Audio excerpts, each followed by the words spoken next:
Hi hello welcome to my channel edutech 360. Friends, ఈ వీడియోలో మనం కరెంట్ అఫైర్స్ క్విజ్ అనేది చూద్దాం. చూసే ముందు మన ఛానల్ ఫస్ట్ టైం చూస్తున్న వారు ఎవరైనా ఉన్నట్లయితే ప్లీజ్ సబ్స్క్రైబ్ చేయండి, లైక్ చేయండి, షేర్ చేయండి. వీడియో చివరి వరకు చూడండి, ఎందుకంటే చాలా ఇంపార్టెంట్ కరెంట్ అఫైర్స్ బిట్స్ అనేది చేయడం జరిగింది.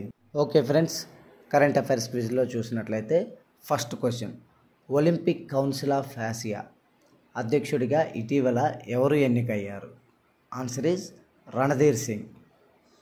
కొంచెం డీటెయిల్స్ చూసినట్లయితే ఒలింపిక్ కౌన్సిల్ ఆఫ్ ఆసియాకు అధ్యక్షుడిగా ఎన్నికైన మొట్టమొదటి భారతీయుడు ఈయన. ఈ పదవిలో 4 ఏళ్ల పాటు కొనసాగుతారు. అధ్యక్షుడిగా ఎన్నికైన ఈయన భారత్ తరపున 5 సార్లు ఒలింపిక్ షూటింగ్ పోటీలకు ప్రాతినిధ్యం వహించారు. ఫ్రెండ్స్ వీడియో చివరి వరకు చూడండి, ఎందుకంటే మోస్ట్ ఇంపార్టెంట్ కరెంట్ అఫైర్స్ అన్ని క్విజ్ రూపంలో తయారు చేయడం జరిగింది friends. Okay friends, second question చూద్దాం.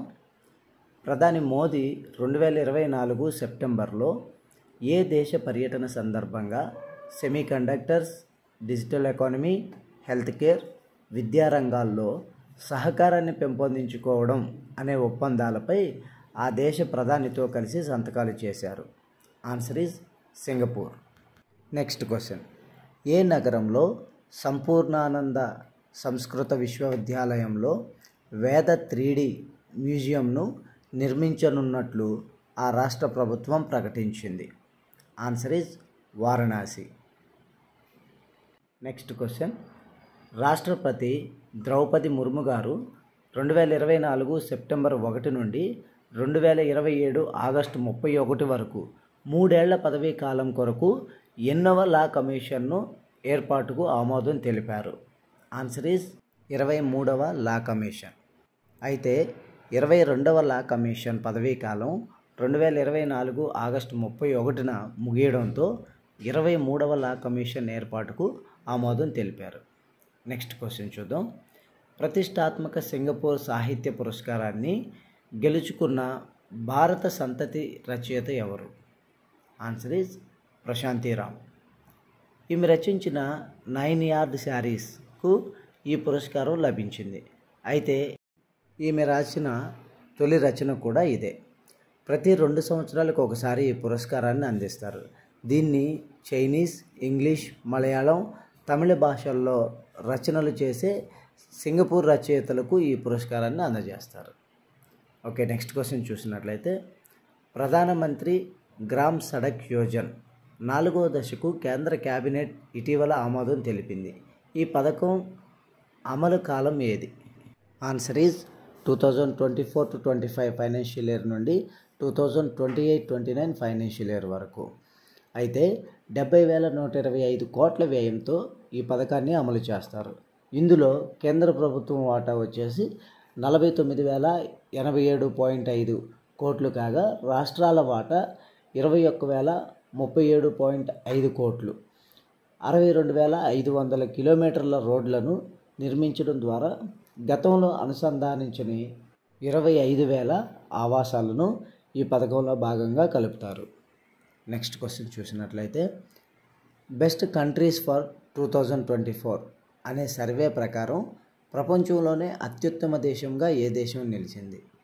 Answer is Switzerland.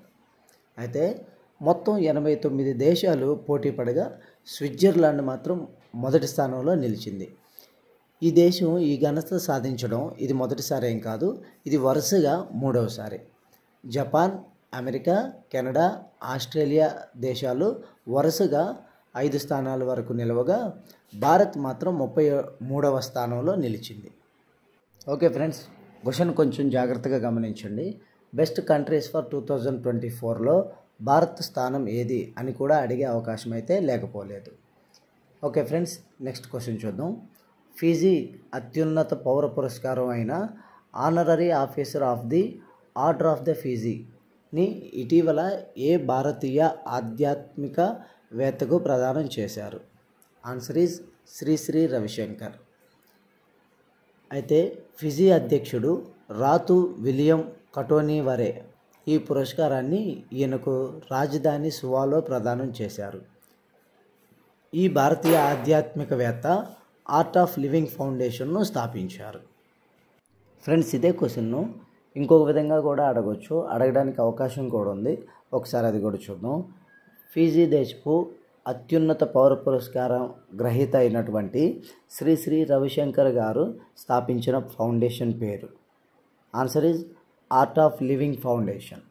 Okay friends, next question చూద్దాం.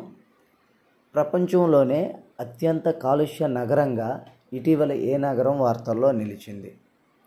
Answer is Lahore. Air quality index ప్రకారం అత్యంత ప్రమాదకర స్థాయి అయినటువంటి 708కి చేరడంతో ఈ నగరం తిరిగి అత్యంత కాలుష్య నగరంగా వార్తల్లో నిలిచింది.